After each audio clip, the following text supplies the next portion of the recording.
Masjidil Haram. Sebelum Adam dan Hawa turun ke bumi, Ka'bah telah diletakkan dan para malaikat telah bertawaf mengelilinginya sambil bertalbiyah. Kemudian badai topan menutupinya pada zaman Nuh alaihi salam. Tatkala Yang Maha Tinggi dan Kuasa menghendaki manusia kembali kepada cahaya kebenaran, Dia perintahkan Nabi Ibrahim alaihi salam untuk membawa isteri beliau Hajar beserta putra beliau Ismail yang masih menyusuh ke lembah kosong yang kering dari air dan buah-buahan. Di sana keduanya beliau tinggal pulang. Sesampai di jalan beliau berdoa kepada Allah, "Wahai Rabb kami, sesungguhnya aku telah menempatkan sebahagian keturunanku di lembah yang tidak mempunyai tanam-tanaman di dekat rumah Engkau, Baitullah, yang dihormati. ربنا إني أسكنت من ذريتي بواد غير ذي زرع عند بيتك المحرم ربنا ليقيموا الصلاة فاجعل أفئدة من الناس تهوي إليهم وارزقهم من الثمرات لعلهم يشكرون." Ya Rabb, kami yang demikian itu agar mereka mendirikan salat, maka jadikanlah hati sebagian manusia cenderung kepada mereka, dan beri rezekilah mereka dari buah-buahan, mudah-mudahan mereka bersyukur. Sebagai pengabulan doa Nabi Ibrahim, terpancarlah air Zam-Zam, mata air suci untuk Ismail dan ibunya Hajar. Tatkala kabilah-kabilah mengetahui hal ini, mereka segera datang ke tempat air dan kesucian. Adapun Bani Al-Amalik, mereka menetap di atas bukit Qayquan setelah mendapatkan izin dari Hajar alaihissalam. Ketika Ismail alaihissalam menginjak dewasa dan balik, ia dinikahkan dengan Imarah, putri kepala suku Bani Al-Amalik. Di saat kabilah Jurhum datang, tinggallah mereka di celah Al-Wad. Setelah beberapa tahun, Allah mengizinkan nabinya Ibrahim alaihissalam untuk berkunjung ke lembah tersebut di atas. Di sana beliau menanyakan tentang keadaan Ka'bah dan istri beliau.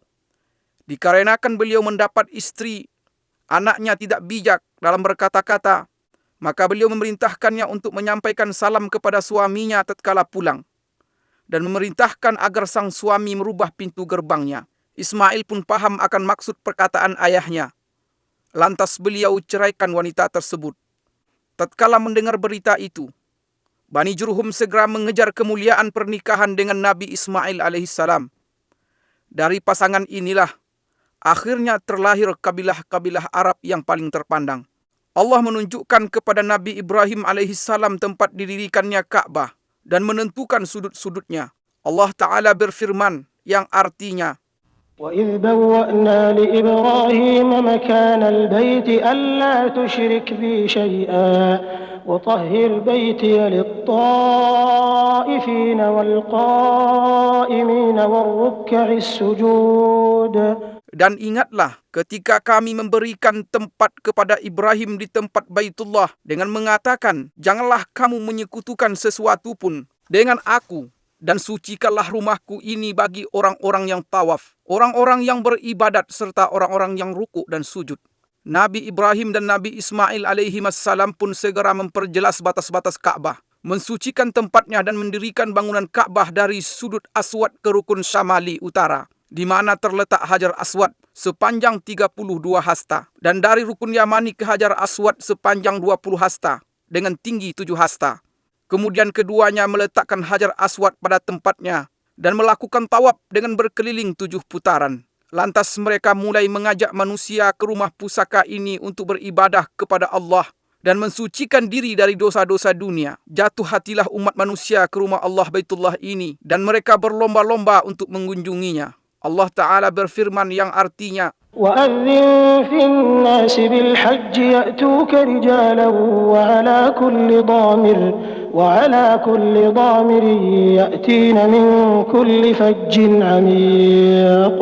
Dan berserulah kepada manusia untuk mengerjakan haji. Niscaya mereka akan datang kepadamu dengan berjalan kaki dan mengendarai unta yang kurus yang datang dari segenap penjuru yang jauh. Kemudian Nabi Ismail alaihissalam terus mengurusi Baitullah hingga beliau meninggal. Sepeninggal beliau, secara turun-menurun kabilah Jurhum mengurusinya. sampai banjir bandang menjebol bendungan Ma'arif di negeri Sabak pada abad ketiga Masehi, sehingga menghancurkannya dan memaksa kabilah Asad dan Khuza'ah untuk hijrah ke arah utara. Khuza'ah menetap di Mekah setelah mengalahkan Bani Jurhum dan mengusir mereka darinya. Lantas Amru bin Luhai merubah agama Allah yang lurus dan menggantikannya dengan penyembahan patung dan berhala, serta mewajibkan orang-orang yang haji berkorban untuknya. Jadilah tawaf di Baitullah sekedar muka dan tasdiyah, yaitu tepuk tangan dan siulan. Keadaan ini terus berjalan sampai kedatangan Qusay bin Kilab bin Murrah, yang termasuk keturunan Nabi Ismail alaihissalam pada pertengahan abad ke-5 Masehi. Maka kepemimpinan dan pengurusan Mekah pun diserahkan kepadanya. Dengan inilah berawal era Quraisy dan tersebarlah marga-marga Quraisy di penjuru kota Mekah. Rumah-rumah dari tanah liat dan batu menggantikan rumah-rumah dari bulu-buluan. Qusay membuat batasan seluas lingkaran tawaf yang kita kenal sekarang, mendirikan Darun Nadwa dan mengizinkan orang-orang untuk mendirikan bangunan di sekelilingnya. Memberi minuman jamaah haji adalah suatu derajat tinggi dan kemuliaan yang pada saat yang sama merupakan sebuah pekerjaan yang berat dan memakan biaya. Karena sulitnya air di tanah Mekah dan karena Zamzam belum lagi ditemukan setelah ditutup oleh Jurhum. Seiring dengan semakin banyaknya jemaah haji dan semakin bergairahnya roda perekonomian, masalah kurangnya air menjadi perhatian utama setiap orang yang memerintah Mekah setelah Qusay. Abdul Muttalib berpikir tentang sumur Zamzam yang banyak diriwayatkan dalam berbagai berita. Ia terus berusaha mencari tempatnya sampai ia melihat dalam mimpinya orang yang memanggil, menunjukkan tempatnya dan memerintahkan penggaliannya. Maka Allah tunjukkan posisi sumur. Dan bersamaan dengan hal ini banyak kafilah haji dan dagang yang bersegera mendatanginya, sehingga Mekah pun menjadi Ummul Qura, artinya induk desa-desa, dan pusat perdagangan yang tak tertandingi. Mekah menjadi titik temu jalur perdagangan antara Yaman dan Habsyah, Ethiopia dan sekitarnya di sebelah selatan, Persia dan Romawi di sebelah utara, India di sebelah timur, Mesir dan Afrika di sebelah barat. Mekah seolah-olah bersiap diri untuk menyambut Nabi yang paling mulia dan misi terakhir para Nabi. Rasul pilihan sallallahu alaihi wasallam lahir pada tahun Gajah 571 Masehi. Beliau tumbuh dan besar di tanah Mekah di sekitar Baitullah. Masyarakat mengenal beliau dan beliau mengenal mereka. Mereka menaruh kepercayaan terhadap beliau dan berlomba-lomba untuk merebut hati, persahabatan dan kedekatan dengan beliau. Kemudian beliau menikahi Ummul Mukminin Khadijah radhiyallahu anha. Selang beberapa tahun, mulailah perjalanan risalah dan tauhid di depan Gua Hira. Lahirlah umat Islam dan turunlah wahyu. Dengan nama Allah yang Maha Pengasih lagi Maha Penyayang. Allah Ta'ala berfirman yang artinya, اقرأ باسم ربك الذي خلق خلق الإنسان من علق اقرأ وربك الأكرم الذي علم بالقلم علم الإنسان ما لم يعلم. Bacalah dengan menyebut nama Rabbmu yang menciptakan. Dia telah menciptakan manusia dari segumpal darah. Bacalah, dan Rabbmu lah yang paling pemurah, yang mengajar manusia dengan perantaraan pena. Dia mengajarkan kepada manusia apa yang tidak diketahuinya. Mulailah cahaya dakwah di Mekah memenuhi relung hati bangsa Arab selama 13 tahun. Dan meluncurlah anak panah kedengkian pada Rasulullah SAW. Dakwah beliau dan para sahabat beliau yang terkadang berwujud rayuan dan ada kalanya berbentuk ancaman, penyiksaan, embargo dan intimidasi. Allah pun mengizinkan Nabi SAW untuk berhijrah. Orang-orang musyrik bertekad untuk membunuh beliau. Mereka berkumpul di sekitar Baitullah pada malam hijrah. Mereka membuat tipu daya. Namun Allah juga membuat tipu daya, dan Allah adalah sebaik-baik yang bertipu daya. Allah Subhanahu wa Ta'ala berfirman yang artinya, وَجَعَلْنَا مِنْ بَيْنِ أَيْدِيهِمْ سَدًّا وَمِنْ خَلْفِهِمْ سَدًّا فَأَغْشَيْنَاهُمْ فَهُمْ لَا يُبْصِرُونَ. Dan kami adakan di hadapan mereka dinding, dan di belakang mereka dinding, dan kami tutup mata mereka sehingga mereka tidak dapat melihat. Keluarlah Rasulullah SAW dari Mekah dengan ditemani Abu Bakar As-Siddiq radhiyallahu anhu menuju Yasrib dengan selamat. Meskipun jalan ke Yasrib adalah arah utara, mereka mengambil jalan ke arah selatan Mekah. Di perjalanan, Rasulullah sallallahu alaihi wasallam menoleh ke negeri tempat beliau menghabiskan masa kecil dan awal dakwah beliau sebagai perpisahan dari seorang yang sangat mencintai Baitullah Al-Haram. Kemudian keduanya berjalan bersama sejauh 10 km hingga sampai di Gunung Sur. Lantas naik sampai di Gua Sur untuk istirahat dan bersembunyi. Abu Bakar radhiyallahu anhu sangat mengkhawatirkan nyawa Nabi Muhammad sallallahu alaihi wasallam. Di lain pihak beliau sallallahu alaihi wasallam tidak terbebani dengan hal ini. Beliau berkata, "Wahai Abu Bakar, apa pendapatmu tentang dua orang yang Allah menjadi yang ketiga bagi keduanya?" Allah Ta'ala berfirman yang artinya, إلا تنصروه فقد نصره الله إذ أخرجه الذين كفروا ثاني اثنين إذ هما في الغار إذ يقول لصاحبه لا تحزن إن الله معنا. Jikalau tidak menolongnya, maka sesungguhnya Allah telah menolongnya, yaitu ketika orang-orang kafir musyrikin Mekah mengeluarkannya dari Mekah. Sedang dia salah seorang dari dua orang ketika keduanya berada dalam gua. Di waktu dia berkata kepada temannya, "Janganlah berduka cita, sesungguhnya Allah bersama kita." Wajah Rasulullah sallallahu alaihi wasallam menghilang dari Mekah selama 6 tahun. Akan tetapi kerinduan beliau kepada Baitullah tidak pernah hilang dari hati beliau walaupun sehari pun. Pada suatu hari di tahun 6 Hijriah, beliau keluar bersama 6.500 sahabat dengan maksud umrah. Binatang kurban mereka ada di depan mereka dan mereka tidak membawa senjata selain pedang. Tatkala Quraisy mengetahui kedatangan Rasulullah dan para sahabat beliau, mereka menghalangi dengan 200 pasukan berkuda untuk melarang rombongan Nabi SAW melakukan umrah dan ibadah. Maka Nabi SAW memerintahkan rombongan umrah untuk berputar haluan menuju celah Al-Murad, pintu masuk ke dataran Hudaybiyah di sebelah barat Mekah. Dengan demikian Khalid bin Walid dan pasukan berkudanya tidak bisa melakukan apa yang mereka inginkan. Kemudian Nabi SAW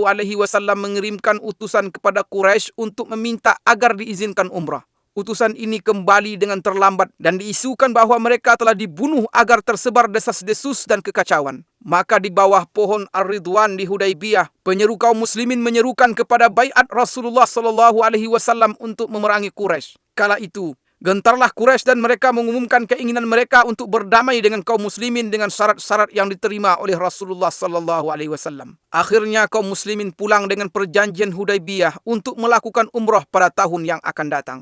Pada tahun ke-8 Hijriah, Quraisy melanggar perjanjian. Maka Rasulullah SAW memerintahkan umat Islam untuk berangkat ke Mekah dalam 4 pasukan. 1 pasukan pembuka, 1 pasukan berputar dari arah bawah Mekah di sekitar Jabal Umar. Pasukan ketiga masuk dari arah barat melalui puncak Bukit Uaikan. Dan yang keempat berjalan sejajar dengan Jabal Hindi. Rasulullah SAW memerintahkan pemasangan bendera perang di perbatasan arah depan Masjidil Haram. Akan tetapi penaklukan Mekah berakhir tanpa perang dan Mekah pun kembali aman. Kembalilah para ahli ibadah melakukan rutinitasnya di Baitullah dan kembalilah generasi tauhid di Mekah. Patung dan berhala kesyirikan tumbang di segenap penjuru Mekah. Mulai saat itu Mekah masih terus merasakan nikmat bendera tauhid La ilaha illallah Muhammad Rasulullah. Kemudian dilakukan lagi pembatasan tanah haram Mekah sebagaimana telah dilakukan oleh Nabi Ibrahim alaihissalam atas petunjuk Jibril alaihissalam. Sampai saat ini batas-batas ini masih jelas ditandai dengan tanda yang tidak boleh dimasuki oleh selain Muslim. Batas-batas ini adalah 1. Tan'im yang terletak 6 km dari utara Mekah. Kedua, Wadi Nakhlah yang terletak di sebelah timur laut Mekah sejauh 14 km. Ketiga, Adha, letaknya 12 km dari arah selatan Mekah. Keempat, Sumaisi yang merupakan batas tanah haram di sebelah barat dan terpisah dari Mekah sejauh 15 km. Di dalam Al-Quranul Karim, Mekah Al-Mukarramah disebut di beberapa ayat dengan nama yang berbeda-beda. Di antara nama-nama ini adalah 1. Al-Baladul Haram, artinya tanah haram. Allah Subhanahu wa taala berfirman yang artinya, "Aku hanya diperintahkan untuk menyembah Rabb negeri ini yang telah menjadikannya haram dan kepunyaannya lah segala sesuatu." Kedua, Ummul Qura, artinya induk desa-desa. Allah Subhanahu wa taala berfirman yang artinya, dan ini Al-Quran adalah kitab yang telah kami turunkan yang diberkahi, membenarkan kitab-kitab yang diturunkan sebelumnya, dan agar kamu memberi peringatan kepada penduduk Ummul Qura. Yang ketiga, Al-Baladul Amin, artinya kota yang aman. Allah Subhanahu wa taala berfirman yang artinya, demi buah tin dan buah zaitun, dan demi bukit Sinai, dan demi bukit Sinai, dan demi kota Mekah ini yang aman. Yang keempat, Ma'ad, artinya tempat kembali. Allah Subhanahu wa taala berfirman yang artinya, sesungguhnya yang mewajibkan atasmu melaksanakan hukum-hukum Al-Quran benar-benar akan mengembalikan kamu ke tempat kembali. Yang kelima, Mekah. Allah Subhanahu wa taala berfirman yang artinya, dan dialah yang menahan tangan mereka dari membinasakan kamu dan menahan tangan kamu dari membinasakan mereka di tengah kota Mekah. Yang keenam, Bakkah. Allah Subhanahu wa taala berfirman yang artinya, sesungguhnya rumah yang mula-mula dibangun untuk tempat beribadah manusia ialah Baitullah yang di Bakkah, yang diberkahi dan menjadi petunjuk bagi semua manusia. Mekah pada awal era Saudi adalah percontohan untuk seni penataan kota di mana gang-gangnya yang sempit bertemu di Masjidil Haram yang merupakan jantung dan ruhnya. Orang yang memperhatikan bisa dengan mudah menemukan pengaruh faktor cuaca terhadap penampilan Mekah Al-Mukarramah, dan bentuknya yang sesuai dengan bentuk lembah serta lereng gunung yang berdiri di atasnya, yang merupakan perpanjangan dari lembah Ibrahim, Tua, Fatah, dan bagian atas dari Wadi Muhassir. Kemudian, hubungan langsung antara cuaca dan arsitektur bangunan di Mekah tampak dengan jelas. Udara Mekah panas dan kering di sebagian besar musim. Derajat panasnya berkisar antara 30 hingga 45 derajat. Karenanya, jalan-jalan dibuat sempit meskipun gedung-gedungnya menjulang tinggi, agar orang-orang bisa berlindung di balik bayang-bayangnya sepanjang hari. Perluasan pertama Masjidil Haram dilakukan oleh Khalifah Umar bin Khattab pada tahun 17 Hijriah. Selanjutnya Utsman bin Affan pada tahun 18 Hijriah. Kemudian berturut-turut berbagai perluasan dan renovasi pada zaman yang berbeda-beda oleh Banu Umayyah, Bani Abbasiyah, Turki Utsmani, dan dinasti Saudi. Perluasan Saudi yang diumumkan oleh Raja Abdul Aziz Al Saud pada tahun 1368 Hijriah adalah peristiwa terpenting selama ini, karena berlangsung selama 20 tahun dan luas Masjidil Haram bertambah menjadi 160.000 meter persegi setelah sebelumnya tidak melebihi 19.000 meter persegi. Masjid terdiri dari 2 lantai yang dilapisi marmer luar dalam. Semua bagian perluasan Turki Utsmani yang lama direnovasi dan disatukan dengan perluasan yang baru. Lingkaran tawaf diperluas sebesar 300% dari luasnya yang lama dan dilapisi dengan marmer putih yang tidak menyerap panas. Pintu-pintu masuk sumur Zam-Zam dipindahkan dan pintu Ka'bah yang mulia diganti dengan pintu berlapiskan emas murni yang beratnya mencapai 286 kg. Perluasan juga mencakup Mas'a di antara Safa dan Marwah yang dibangun 2 tingkat. Pelayan 2 tanah haram Raja Fahad bin Abdul Aziz menambahkan beberapa tambahan penting dalam perluasan ini, yang mencakup pembangunan 6 jembatan di Mas'a dan sejumlah tangga listrik bergerak yang digunakan untuk naik ke tingkat atas. Juga perbaikan bagian atas masjid agar bisa digunakan untuk solat dalam keadaan darurat. Pada masa ini, di mana jumlah umat Islam mencapai 1 miliar jiwa dan transportasi begitu mudah bagi jutaan di antara mereka, perluasan Masjidil Haram dan Masjid Nabawi memiliki arti penting yang tidak ada tandingannya sepanjang sejarah. Perluasan yang dilakukan pelayan 2 tanah haram Raja Fahad bin Abdul Aziz adalah jawaban langsung dalam menyambut jumlah jamaah haji yang terus bertambah. Maka pada tanggal 2 Safar 1409 Hijriah, pelayan 2 tanah haram meletakkan batu pertama proyek perluasan Masjidil Haram di Mekah Al-Mukarramah dengan anggaran sebesar 6,8 miliar rial Saudi dan mencakup halaman Suq Saghir, yaitu pasar kecil di sebelah barat masjid. Desainnya dibuat melengkapi masjid yang sekarang dari segi eksterior dan bentuk arsitektur secara umum. Bangunan perluasan ini meliputi 1 pintu gerbang utama, 14 pintu kecil ditambah pintu-pintu masuk yang ada sekarang. Juga 2 buah menara setinggi 180 meter yang desainnya menyerupai 7 menara yang lain. Ditambah lagi pembangunan 2 bangunan untuk eskalator. 1 di arah selatan dan 1 lagi di utara, untuk memudahkan jemaah haji dan jemaah solat. Halaman yang mengelilingi Masjidil Haram disiapkan sedemikian rupa dan berlantaikan marmer putih yang memantulkan panas. Dengan demikian Masjidil Haram bisa memuat hampir 1 juta orang. Pemandangan Masjidil Haram pada 10 hari terakhir bulan Ramadan tidak tertandingi oleh pemandangan sepanjang tahun. Karena pada saat itu ada salat tarawih dan tahajud, di mana tangan-tangan menengadah dengan khusyuk. Hati-hati yang penuh harap dan air mata yang tertumpahkan, semua mengharap ampunan Tuhan. Allah Subhanahu wa Ta'ala berfirman yang artinya, dan siapa lagi yang mengampuni dosa selain Allah?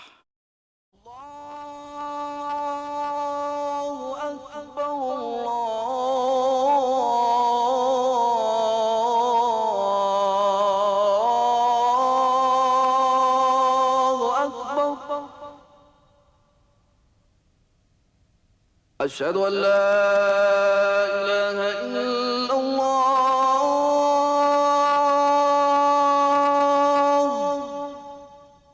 Masjidil Aqsa. Sejarah tempat ini adalah cerita bersambung 5.000 tahun sejak ditinggali oleh kaum Yabus.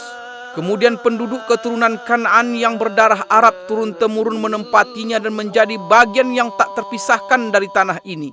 Di sini mereka menemukan ketenangan dan keamanan. Mereka pun menganugerahi tempat ini peradaban dan seni. Dan tempat ini membalas dengan aliran kebaikan dan barakah seolah-olah seperti pohon zaitun yang merupakan simbol cinta dan anugerah. Sepanjang masa ini, kota ini telah mengalami lebih dari 25 peperangan yang semuanya bisa dilewati. Dan kota ini beserta penduduknya yang baik tetap bertahan dan menjadi simbol sejarah serta peradaban manusia. Kota ini berbeda dari kota-kota yang lain. Disinilah jembatan yang menghubungkan bumi dengan langit pada malam Isra dan Mi'rajnya. Disinilah sungai yang mengalir dari kesucian dan cahaya terang di hati para pencinta yang menjatuhkan bayangannya di atas bebatuan, tempat tinggal dan nama-nama. Dan sejak malam itu, yaitu malam Isra dan Mi'raj, kota ini menjadi kiblat pertama kaum muslimin. Mereka menghadap ke arahnya dengan hati mereka sebelum melihatnya dengan mata. Ia telah menetap di sanubari umat Islam sebelum mereka tinggal di dalamnya. Maka bangkitlah suatu kerinduan untuk selalu bersama. Di sini dan dari Gunung Al-Mukabbir di tahun 636 Masehi, Khalifah Umar bin Khattab melontarkan takbir bersejarahnya, di mana terlihat oleh beliau bahwa kunci kota suci ini diserahkan dan manusia seluruhnya menerima isi surat perjanjian Umar. Sejarah masih terus teruji dengan panasnya rangkaian peristiwa, dan kota suci ini pada masa Islam mengalami puncak kemajuannya dalam peradaban dan peran kemanusiaan. Bagaimana tidak? Sedangkan penakluknya yang pertama, Nabi Muhammad SAW bersabda, "Satu golongan dari umatku akan terus berada di atas kebenaran. Mereka menang dan unggul atas musuh-musuh mereka. Orang yang menyelisihi mereka tidak membahayakan mereka. Tidak pula kesusahan menimpa mereka sampai datang kepada mereka perkara Allah," artinya kematian. Sedangkan mereka dalam keadaan seperti itu. Para sahabat bertanya, "Di manakah mereka wahai Rasulullah?" Beliau menjawab, "Di Baitul Maqdis dan sekitarnya."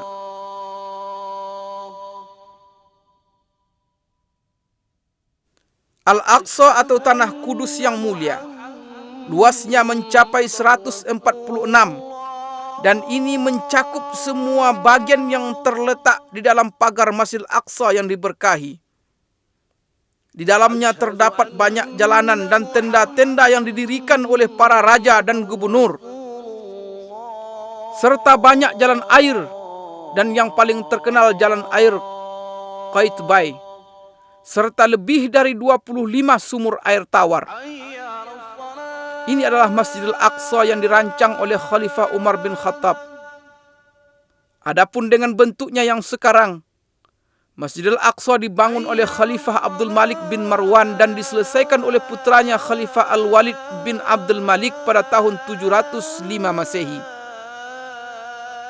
Dahulu, Masjidil Aqsa diterangi dengan 1.700 lampu. Orang-orang yang tak bisa mengunjunginya mengirimkan minyak untuk menghidupkan lampu-lampu ini.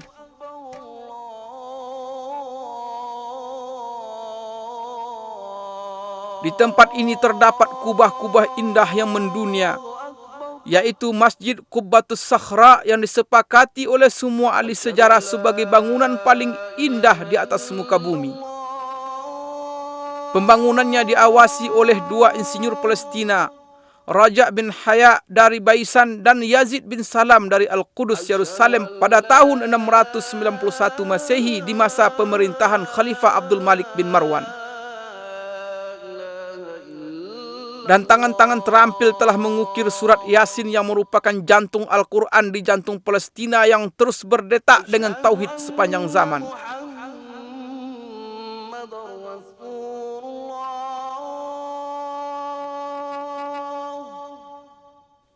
Masjidil Aqsa memiliki 10 pintu. Dan kota Al-Qudus yang sekarang disebut dengan Al-Baldah Al-Qadimah, artinya kota lama, memiliki 7 pintu. Ini di luar beberapa pintu masjid dan pintu kota yang ditutup. Pagar kota Al-Qudus yang bersejarah telah dicoba diruntuhkan lebih dari 17 kali, namun selalu bisa segera tegak kembali. Renovasi terakhir dilakukan pada masa Sultan Sulaiman Al-Qanuni di tahun 1536 Masehi. Al-Qudus dikelilingi oleh 4 menara tinggi dan 34 menara biasa. Di sini, di setiap jengkal dan pojok terdapat barakah, ketinggian dan keindahan menara-menara yang ramah dengan panggilan langit. Kubah-kubah yang tersohor di jalan-jalan ketinggian. Mihrab-mihrab yang salat di dalamnya tidak menunjukkan selain kesucian. Dan tempat-tempat duduk yang mengingatkan kepada orang-orang berbudi. Pada tanggal 30 Juli 1980 Masehi, Perdana Menteri Israel dengan kesepakatan partainya mengeluarkan keputusan menjadikan Al-Qudus sebagai ibu kota Israel untuk selamanya. سندافع عن المدينة الثالثة في الإسلام بكل ما تستطيع ولن تبخل عليها بدم. Kita akan pertahankan kota ketiga Islam ini dengan segala kemampuan dan tidak akan keberatan untuk menumpahkan darah karenanya. Di saat umat Islam kehilangan ingatan, saat itulah Al-Qudus akan hilang. Dahulu selama 100 tahun Masjidil Aqsa dirubah menjadi perkantoran. Masjid Qubbatus Sakhra dirubah menjadi gereja. Musalla Al-Marwani menjadi kandang kuda. Suara azan tak terdengar lagi, hingga Allah berkehendak menyiapkan orang yang mengeluarkan kota yang berharga ini dari kotoran, kelaliman dan penjajahan. Datanglah Salahuddin Al-Ayyubi memasuki Al-Qudus setelah perang Hittin pada tahun 1187 Masehi dengan mengangkat bendera tauhid untuk bersujud dan bersujud bersamanya pasukan penakluk yang berjaya mengalahkan berbagai rintangan yang telah menghalangi junjungan kita Nabi Muhammad SAW dan kejayaan beliau.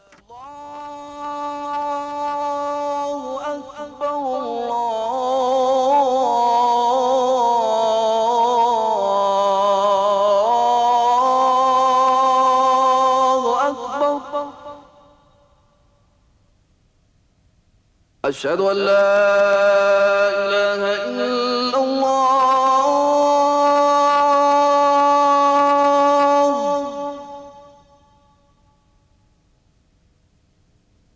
Asyhadu an la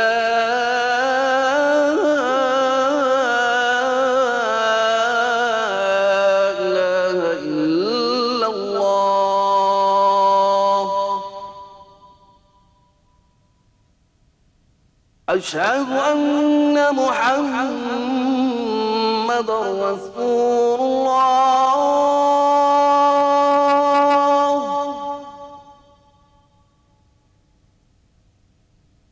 أشهد أن محمد رسول الله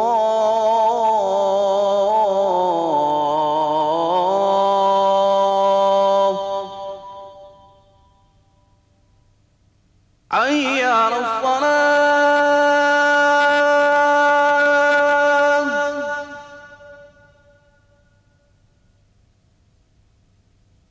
حي على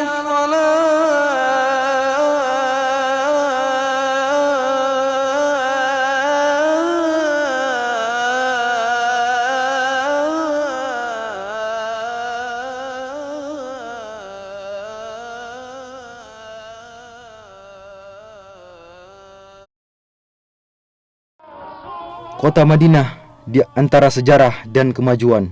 Selamat datang di kota Madinah Munawwarah, tempat kembalinya keimanan dan tempat tinggal Rasulullah sallallahu alaihi wasallam. Selamat datang di kota Madinah bersama kilauan perkembangan dan kemajuan yang ada di dalamnya. Kita akan membaca perjalanan sejarah kota Madinah dimulai dari zaman dahulu kala sampai zaman yang terang yang menyinari dunia. Nun jauh di sana, di masa generasi keempat dari keturunan Rasulullah Nuh alaihi salam, sebuah gerombolan dari negeri Babil keluar untuk mencari tempat pemukiman baru, yang pada akhirnya mereka mendapatkan sebuah lahan subur yang terlindung oleh gunung-gunung dan batuan gunung berapi yang ada di sekitarnya. Kemudian mereka menetap di tempat itu. Kemudian mereka membangun sebuah perkampungan kecil yang dinamakan dengan nama pemimpin mereka, Yathrib. Maka berkembanglah Yathrib.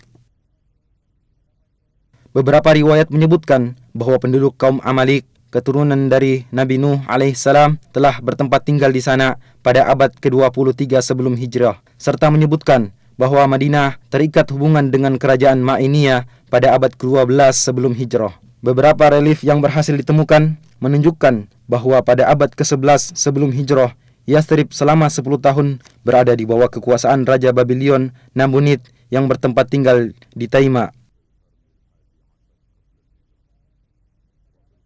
Dan pada abad ke-5 sebelum hijrah, kaum Yahudi yang telah diporak-porandakan oleh Romawi berdatangan ke sana.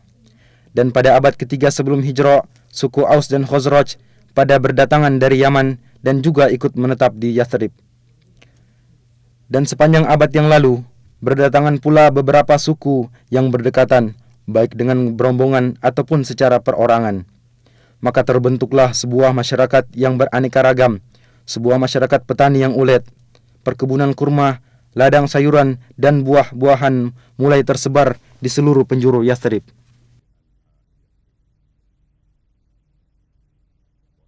Sehingga kafilah-kafilah dagang yang berpindah-pindah antara negeri Syam dan Yaman singgah di sana untuk membekali diri dengan airnya yang jernih dan kurmanya yang istimewa, serta untuk melakukan tukar-menukar barang dagangan dengan penduduknya. Dan pada tahun 120 sebelum hijrah terjadi sebuah peperangan antara suku Aus dan Khazraj yang semua itu tidak lepas dari muslihat dan tipu daya kaum Yahudi. Peperangan yang terjadi berkali-kali yang dikobarkan oleh rasa iri dan dendam menjadikan kehidupan menjadi kacau dan menyebabkan kebanyakan orang merasa jemu dengan keadaan yang ada, sehingga mereka dengan penuh rasa sabar menunggu terjadinya sebuah perubahan. Benih jalan keluar dan perubahan mulai muncul pada tahun ketiga sebelum hijrah, ketika pada musim haji beberapa orang dari suku Khazraj bertemu dengan Rasulullah sallallahu alaihi wasallam. Kemudian beliau sallallahu alaihi wasallam mendakwai mereka untuk memeluk agama Islam dan membacakan beberapa ayat-ayat Al-Qur'an kepada mereka. Akhirnya sebagian mereka mengatakan kepada sebagian yang lainnya, "Wahai kaumku, ketahuilah demi Allah, sungguh dia adalah nabi yang dijanjikan oleh orang-orang Yahudi dan jangan sampai mereka mendahului kalian kepadanya." Kemudian mereka berkata kepada Rasulullah sallallahu alaihi wasallam, "Kami tinggalkan kaum kami dan di antara mereka sedang terjadi permusuhan dan perpecahan yang sangat dahsyat. Mudah-mudahan Allah Subhanahu wa taala denganmu mempersatukan mereka." Kemudian mereka kembali ke kota Yathrib dalam keadaan beriman. Pada tahun berikutnya, 10 orang dari suku Khazraj dan 2 orang dari suku Aus berjumpa dengan Rasulullah sallallahu alaihi wasallam. Kemudian mereka menyatakan keislaman dan membaiat Rasulullah baiat Aqabah pertama. Rasulullah sallallahu alaihi wasallam mengutus Mus'ab ibnu Umair bersama mereka untuk mendakwai penduduk Yathrib, baik di rumah-rumah mereka atau di perkebunan untuk memeluk agama Islam. Dan akhirnya berkat usahanya sebagian mereka mendapatkan hidayah, di antaranya sebagian pemimpin suku Aus dan Khazraj. Pada musim haji berikutnya 70 orang berangkat menemui Rasulullah sallallahu alaihi wasallam untuk membaiat beliau pada baiat Aqabah kedua. Mereka mengajak Rasulullah sallallahu alaihi wasallam dan para sahabatnya untuk berhijrah dari Mekkah ke Madinah untuk bersama-sama membangun masyarakat Islam pertama. Kemudian kaum muslimin mulai berhijrah menuju kota Madinah. Berikutnya Rasulullah sallallahu alaihi wasallam dan sahabatnya Abu Bakar As-Siddiq berangkat berhijrah, yang mana beliau bagaikan bulan purnama yang datang menerangi kota Madinah.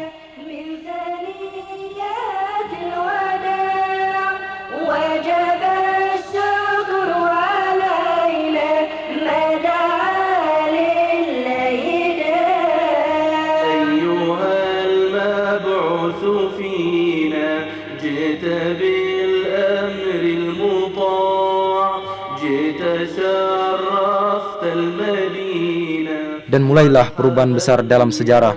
Segala sesuatu berubah. Namanya berubah dari Yathrib menjadi Madinah. Di samping itu, dia juga masih memiliki nama-nama lain yang menunjukkan akan kedudukannya yang agung, seperti Thayyibah, Tobah, dan Ad-Dar. Keyakinan manusia berubah dari pengagungan terhadap berhala menjadi Islam. Masjid Nabawi menjadi pusat bimbingan dan pemerintahan. Pasukan-pasukan perang dikirim untuk memberantas kesyirikan dan menegakkan kalimat tauhid.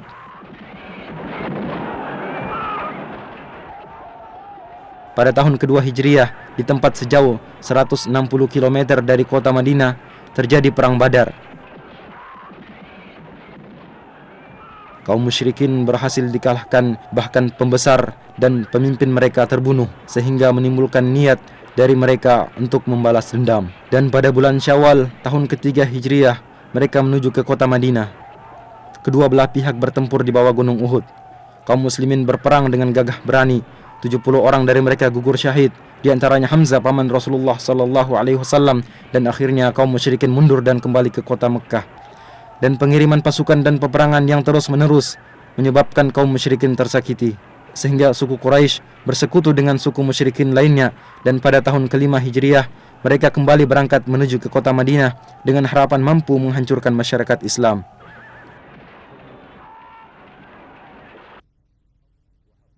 Kaum muslimin menggali parit dan membentengi kota Madinah. Akhirnya kaum musyrikin mengepung mereka dari belakang parit dan mereka berusaha berkali-kali untuk menerjang. Akan tetapi kaum muslimin berhasil memukul mundur mereka. Mereka dihinakan oleh Allah Subhanahu wa ta'ala dan Allah mengirimkan angin topan yang menyambar-nyambar. Akhirnya mereka mundur dan kembali dengan kekalahan.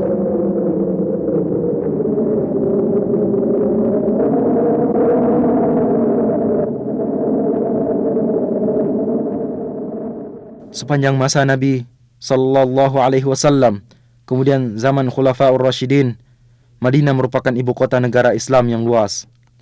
Kaum muslimin datang berduyun-duyun ke kota Madinah untuk bertemu dengan Rasulullah sallallahu alaihi wasallam dan para Khulafaur Rasyidin setelah beliau, serta menunaikan solat di Masjid Nabawi.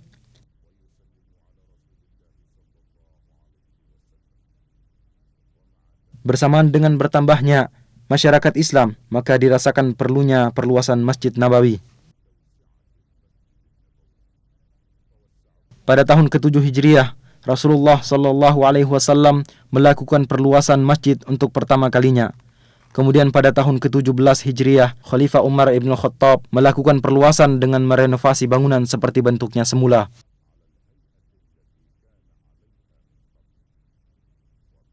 Pada tahun 30 Hijriah, Khalifah Uthman ibn Affan merenovasi bangunan dengan menggunakan batu berukir dan memperluas areal masjid.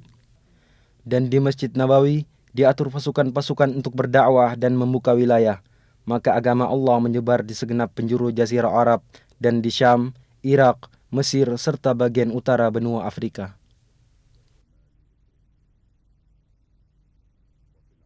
Di Di zaman Umawi, pemerintahan dipindahkan ke kota Damaskus, dan bersamanya pindah pula lah denyut kehidupan politik dan gejolaknya. Madinah telah menjadi sebuah wilayah pemerintahan yang tenang. Ladang dan perkebunan semakin banyak, sampai-sampai terlihat di sekitar Wadi Aqiq tiada lagi tempat untuk bangunan. Keadaan terus berjalan seperti ini sampai pertengahan dinasti Abbasiyah, di mana pada permulaannya muncul Imam Malik ibnu Anas rahimahullah. Kemudian banyak orang dari berbagai penjuru datang untuk belajar di majelisnya, di antaranya Imam Asy-Syafi'i rahimahullahu ta'ala.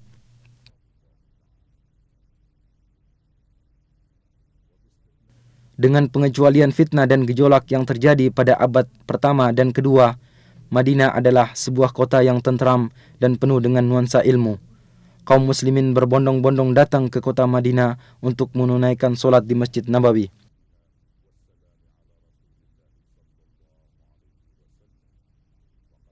Khalifah Al-Mahdi memerintahkan agar diadakan perluasan Masjid Nabawi dan mempertahankan bangunan lama. Dan pada abad ketiga Hijriah, mulailah muncul kemerosotan dalam berbagai aspek kehidupan, di mana bangunan-bangunan berkurang, istana-istana yang terletak di Aqiq mulai ditinggalkan, dan keamanan menjadi kacau. Sering terjadi perampasan terhadap kafilah-kafilah dagang. Kota Madinah menyusut hingga terbatas dalam pagar kota yang dibangun pertama kali pada tahun 263 Hijriah. Beberapa kali pagar kota dibangun dan diperluas hingga mencakup perluasan kota yang masih sangat terbatas. Demikianlah keadaan kota Madinah yang mengalami masa pasang surutnya hingga abad ke-10 Hijriah. Pada tahun 578 Hijriah, di saat perang salib sedang berkecamuk, salah seorang pemimpin salib yang bernama Arnaud mengirimkan sebuah pasukan dengan menggunakan kapal. Mereka bersembunyi-sembunyi menuju ke Laut Merah, kemudian mendarat di Yambo, kemudian menuju ke kota Madinah. Maka pasukan Salahuddin Al-Ayyubi rahimahullah mengejar mereka dan akhirnya berhasil menghadang mereka dalam jarak perjalanan 1 malam dari kota Madinah. Sebagian besar dari mereka berhasil dibunuh dan yang lainnya ditawan, dan Allah masih tetap menjaga kota Madinah dari kejahatan mereka. Pada tanggal 5 Rajab tahun 654 Hijriah, sebuah gunung besar yang terletak di sebelah timur kota Madinah meletus dan mengalirkan sebuah sungai lahar ke arah barat menuju ke kota Madinah, lalu dengan takdir Allah Ta'ala menyimpang ke arah utara.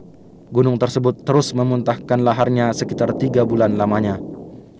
Pada tahun 886 Hijriah, kobaran api yang disebabkan oleh sambaran petir melahap bangunan Masjid Nabawi dan menghancurkan sebagian besar dari bangunan masjid, akan tetapi kamar Nabi selamat dari lalapan api.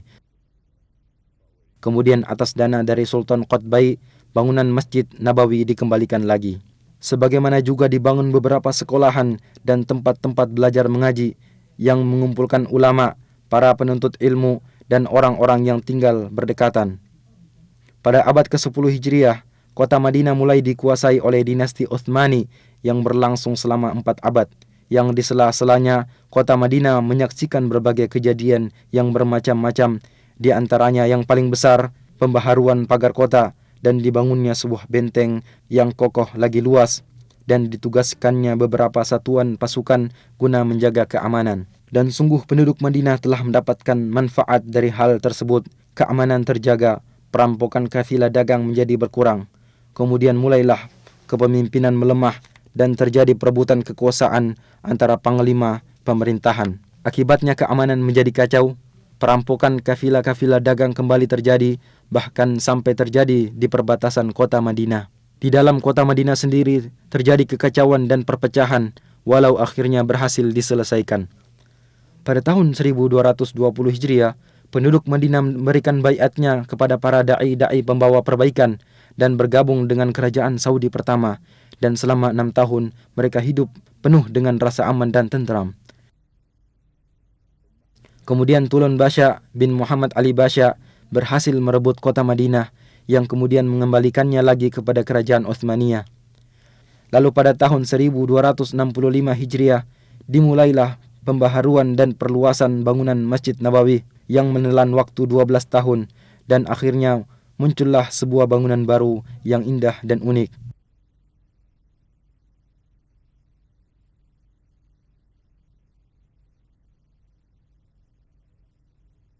Pada tahun 1318 Hijriah, kota Madinah dihubungkan dengan kota Istanbul melalui sebuah stasiun radio yang besar dan kuat, serta mampu berhubungan dengan stasiun-stasiun radio lainnya.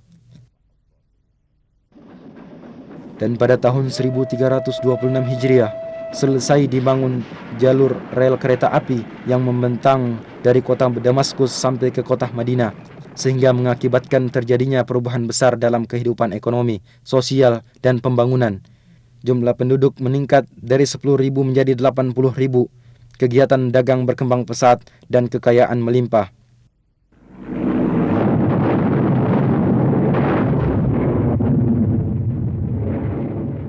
Akan tetapi pada tahun 1334 Hijriah, mulailah saat-saat yang berat dan keras dari perjalanan kota Madinah Munawwarah, dikarenakan mulainya Perang Dunia Pertama.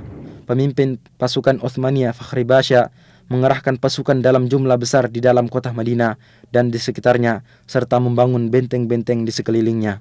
Pasukan Asy-Syarif Hussein beserta sekutunya mengadakan perlawanan guna menguasai kota Madinah dan membujuk penduduk Madinah untuk keluar dari Madinah, dan sebagian besar dari yang tersisa dipaksa untuk berhijrah, sehingga rumah-rumah dan perkampungan menjadi kosong dari penghuninya. Selama 3 tahun, orang-orang yang masih menetap tinggal di dalamnya diblokade, sehingga mereka mengalami kelaparan dan kekurangan pangan. Penderitaan ini berhenti dengan runtuhnya dinasti Utsmaniyah dan keluarnya pasukan Utsmaniyah dari kota Madinah pada tahun 1337 Hijriah. Dan orang-orang Bani Hashim menerima tampuk kepemimpinan atas kota Madinah. Maka selang beberapa waktu, kota Madinah kembali memulai sebagian gerak kehidupannya. Madinah menjadi sebuah negeri yang kecil, penduduknya tidak lebih dari 15.000 jiwa. Kemudian muncul kembali kekacauan dan perpecahan, serta kepemimpinan mulai melemah, terutama setelah terjadi bentrokan antara orang-orang Bani Hashim dengan pasukan kerajaan Saudi di tempat yang jaraknya tidak seberapa jauh dari kota Madinah. Jalan satu-satunya untuk keluar dari penderitaan adalah jalan At-Tauhid, jalan yang dipimpin oleh Raja Abdul Aziz ibnu Abdurrahman Ali Saud, serta menyatukan kekuatan negeri yang terpisah-pisah di bawah sebuah kerajaan yang besar dan kuat. Dan pada tanggal 19 bulan Jumadil Ula tahun 1344 Hijriah, utusan dari kota Madinah mengumandangkan baiat kepada Raja Abdul Aziz. Maka ini adalah titik awal dari perjalanan baru dan kejayaan dari sejarah kota Al-Madinah Al-Munawwarah zaman sekarang, masa-masa tentram, kemajuan serta keberhasilan. Pada tanggal 23 bulan Rabiul Awal tahun 1345 Hijriah, Raja Abdul Aziz berkunjung ke Madinah dan bertatap muka dengan penduduk dan utusan-utusan dari kabilah-kabilah yang berdekatan. Dan pada tahun 1370 Hijriah, Raja Abdul Aziz memerintahkan untuk diadakan perluasan Saudi pertama. Maka dibelilah tanah-tanah di sekitar masjid dan serambi bagian utara dihancurkan. Kemudian dibangun kembali dan masjid diperluas lebih dari 6.000 meter persegi.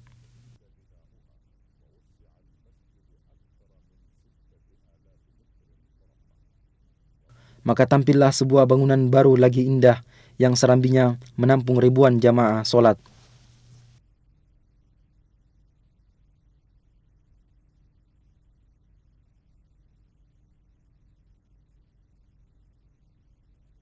Pembangunan mencakup areal yang luas, sehingga luas kota Madinah menjadi berlipat ganda. Tempat-tempat pendidikan pada berbagai jenjang bertambah jumlahnya. Dan pada tahun 1381 Hijriah, dibukalah Universitas Islam Madinah dan mulai menerima anak-anak berbagai negeri Islam dalam jumlah yang cukup banyak guna belajar ilmu-ilmu Islam dan bahasa Arab di sana. Sebagaimana dibukanya cabang-cabang dan fakultas-fakultas di bawah Universitas Raja Abdul Aziz dan Universitas Islam Raja Muhammad ibnu Saud. Dan di Madinah diterbitkan sebuah majalah untuk pengetahuan umum yang bernama Al-Manhal. Kemudian diikuti oleh harian Al-Madinah Al-Munawwarah dan gerakan menuju pengetahuan umum berkembang pesat. Pada 10 tahun pertama dari abad ke-15 Hijriah, Madinah mengalami perubahan kemajuan yang sangat besar pada segala aspek. Khadimul Haramain Asy-Syarifain Raja Fahd memerintahkan untuk dibentuk sebuah tim khusus yang terdiri dari beberapa menteri, guna pembangunan dan pengembangan kota Madinah. Maka pada saat-saat itulah pembangunan mengalami loncatan pesat dan dimulailah proyek-proyek besar, dan di antara yang paling penting, proyek perluasan Masjid Nabawi dan proyek pengembangan pusat perkotaan.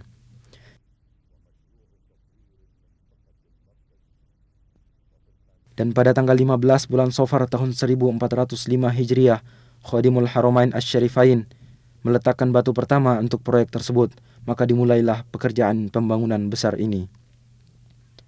Satu daerah pemukiman penduduk yang berada di sekitar masjid dibebaskan dan para pemilik gedung-gedung diberikan uang ganti rugi dengan penuh, bangunan-bangunannya dimusnahkan. Lalu mulailah penggalian pondasi yang dalam dan pemancangan tiang-tiang besar, yang akhirnya sedikit demi sedikit pembangunan masjid ini dapat diselesaikan. Selama 9 tahun, pekerjaan berjalan siang dan malam, tanpa harus mengganggu pelaksanaan ibadah solat di Masjid Nabawi tersebut. Dan bimbingan serta pengawasan dari Pangeran Abdul Majid Ibnu Abdul Aziz, Gubernur Madinah, memiliki peranan besar dalam pelaksanaan proyek ini secara mendetail. Akhirnya pembangunan selesai dan diresmikan oleh Khadimul Haramain Raja Fahad Ibnu Abdul Aziz pada tahun 1414 Hijriah. Bentuk pembangunan baru ini adalah dengan memperluas bangunan lama sebesar 73.000 meter persegi. Adapun atapnya dirancang sedemikian rupa agar serambi dan ruangannya mampu menampung ribuan jamaah solat. Kemudian di bawah pelataran dibangunlah tempat parkir bagi kendaraan yang mampu menampung 5.000 kendaraan roda 4. Dan di tempat yang terletak sejauh 7 km dari masjid juga dibangun sebuah pusat pendingin udara, di mana melalui pipa besar udara dingin dihantarkan ke Masjid Nabawi. Sungguh Masjid Nabawi telah menjadi sebuah bangunan yang istimewa, di mana di dalamnya para peziarah akan menikmati saat-saat beribadah yang tenang dan menyenangkan. ذلك فضل الله يؤتيه من يشاء والله ذو الفضل العظيم. Sebuah proyek besar lain, yaitu proyek pengembangan pusat kota, mengiringi perluasan Masjid Nabawi ini. Proyek ini dirancang dengan cermat dan terpadu, dan luasnya mencakup 2,5 juta meter persegi, separuhnya untuk bangunan dan separuh lainnya untuk pertamanan, jalan, trotoar, kuburan baki, dan tempat-tempat pelayanan. Dan dengan cepat telah bermunculan pula komplek-komplek besar untuk perumahan dan pertokoan yang masing-masing bangunan terdiri dari ratusan apartemen dan kamar penginapan serta ratusan pertokoan yang dibangun dengan desain terbaru. Demikianlah seakan-akan sebuah kota yang dibangun dengan rancangan arsitek dan peralatan modern mengitari Masjid Nabawi. Setiap orang akan merasakan kehidupan yang menyenangkan dan pelayanan yang lengkap.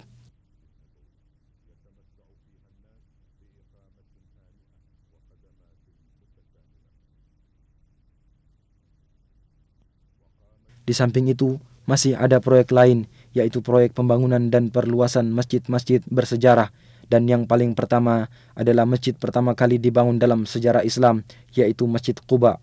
Maka Masjid Quba dihancurkan, kemudian dibangun bangunan Masjid Quba yang baru dengan tetap mempertahankan arsitekturnya yang asli. Luasnya ditambah dengan luas halaman luar mencapai 13.500 meter persegi. Daerah sekitarnya diatur sedemikian rupa sehingga dalam bentuknya yang baru, Masjid Quba menampakkan ciri khasnya tersendiri.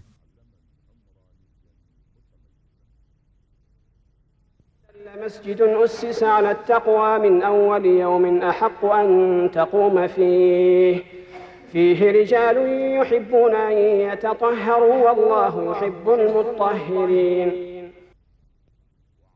Dan di pintu gerbang masuk kota Madinah, tepatnya di daerah Dzul Khulaifah, terletak sebuah masjid kecil tua dan bersejarah, yaitu Masjid Miqat, tempat orang yang hendak haji atau umroh berihram. Khadimul Haramain Asy-Syarifain memerintahkan agar masjid tersebut diperbaharui dan diperluas.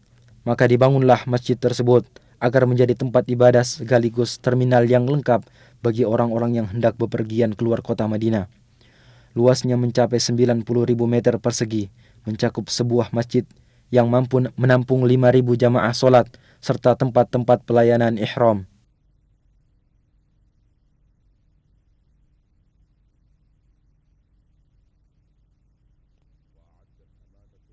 Dinas Tata Kota Madinah membuat perencanaan kota yang membagi kota atas 3 lapis lingkaran. Pada setiap perkampungan dibangun taman-taman agar Madinah tetap subur dan hijau. Keanggunan model yang melengkapi keagungan isi akan semakin menampakkan norma-norma keimanan yang diemban oleh kota ini sepanjang sejarah. Sementara itu, orang yang bertempat tinggal di dalamnya atau berziarah ke sana akan mendapatkan manisnya iman, tempat tinggal yang tenteram, serta ketenangan jiwa. Dan di antara tanda-tanda kemajuan yang menunjukkan akan ciri khas kepribadian sejarah serta norma-norma keimanan Madinah Munawwarah, percetakan kitab suci Al-Quran, markaz ilmu dan percetakan terbesar di dunia yang dikhususkan untuk pelayanan Al-Quranul Karim. Tergabung di dalam percetakan ini sejumlah ulama, cendekiawan dan ahli qiraat, yaitu ahli baca Al-Quran yang bertugas mengoreksi penulisan kitab Allah, Al-Quranul Karim. Sementara itu, percetakan dilengkapi dengan alat-alat cetak termodern dan bertugas mencetak kitab suci Al-Quran beserta terjemahannya dalam berbagai bahasa umat Islam. Percetakan juga menyiapkan studio khusus untuk rekaman serta kaset dan piringan hitam untuk merekam bacaan Al-Quran. Percetakan ini sampai sekarang telah mempersembahkan lebih dari 130 juta mushaf Al-Quran beserta terjemahannya dalam berbagai ukuran.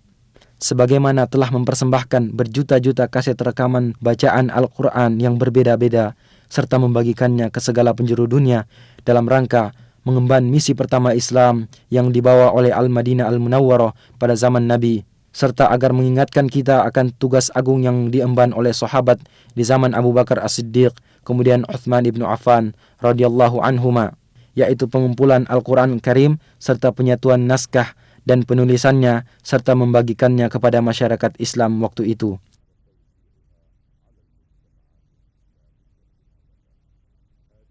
Ini semua adalah tanda-tanda dari kepribadian Al-Madinah Al-Munawwarah agar selalu mengemban kehormatan ini, kehormatan melayani kitab Allah Ta'ala, agar kecintaan terhadap kota Madinah selalu berada dalam sanubari setiap muslim sebagai realisasi atas doa Rasulullah sallallahu alaihi wasallam, "Ya Allah, jadikanlah kami cinta terhadap Madinah sebagaimana cinta kami terhadap Makkah atau lebih. Ya Allah, berikanlah keberkahan pada kota Madinah kami, dan semoga Allah selalu melimpahkan salawat dan salamnya atas Nabi Muhammad, keluarga dan sahabat-sahabatnya."